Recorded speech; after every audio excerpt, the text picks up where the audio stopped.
Hello guys, আসসালামু আলাইকুম। আমি ড্রাইভার আলামিন ভাই।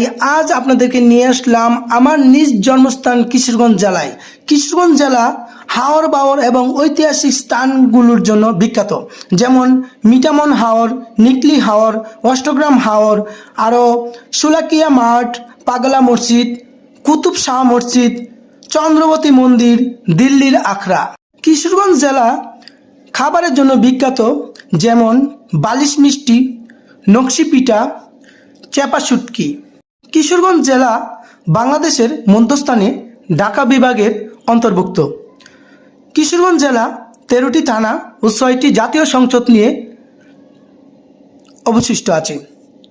কিভাবে কিশোরগঞ্জ জেলার নামকরণ হয় সেই পরিস্থিতি এবং বৈশিষ্ট্য আপনাদের তুলে ধরব।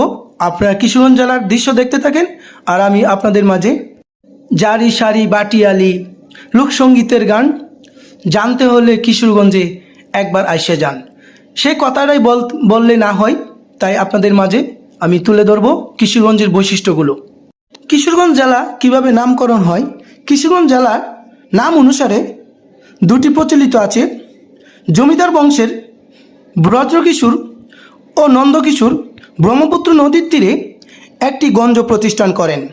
সেই থেকে নন্দগঞ্জ বা কিশোরগঞ্জ নামে পরিচিত লাভ করেন।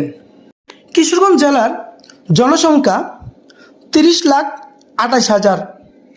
কিশোরগঞ্জ জেলার আয়তন 2,688 প্লাস 69 বর্গ কিলোমিটার। কিশোরগঞ্জ জেলার ব্র্যান্ড নাম উজান বাটির মিলিত ধারা, নদী হাওর মাছে ভরা। কিশোরগঞ্জ জেলার 1984 সালে 1 ফেব্রুয়ারিতে পরিচিত লাভ করেন। বাংলাদেশ স্বাধীন হওয়ার যুদ্ধে 11টি সেক্টরের মাঝে 3 নং সেক্টরে ছিল কিশোরগঞ্জ জেলা। কিশোরগঞ্জ জেলায় কিছু বিখ্যাত ব্যক্তিদের নাম না বললেই নয়, যেমন কবি সুকুমার রায়, চিত্রশিল্পী জয়নুল আবেদিন, মহিলা কবি চন্দ্রাবতী, চিত্রনায়ক ইলিয়াস কাঞ্চন, আরও অনেকেই। কিশোরগঞ্জ জেলায় 3 জন রাষ্ট্রপতি, যেমন সৈয়দ নজরুল ইসলাম রাষ্ট্রপতি, সৈয়দ জিল্লুর রহমান, আব্দুল হামিদ রাষ্ট্রপতি। কিশোরগঞ্জ জেলায় প্রাকৃতিক সৌন্দর্যের শেষ নেই। চিরসবুজ, এত সুন্দর পরিবেশ, এত সবুজের আকৃতি। কিশোরগঞ্জ জেলায় সবসময় শাক সবজি এবং কৃষির পণ্য হয়ে থাকে।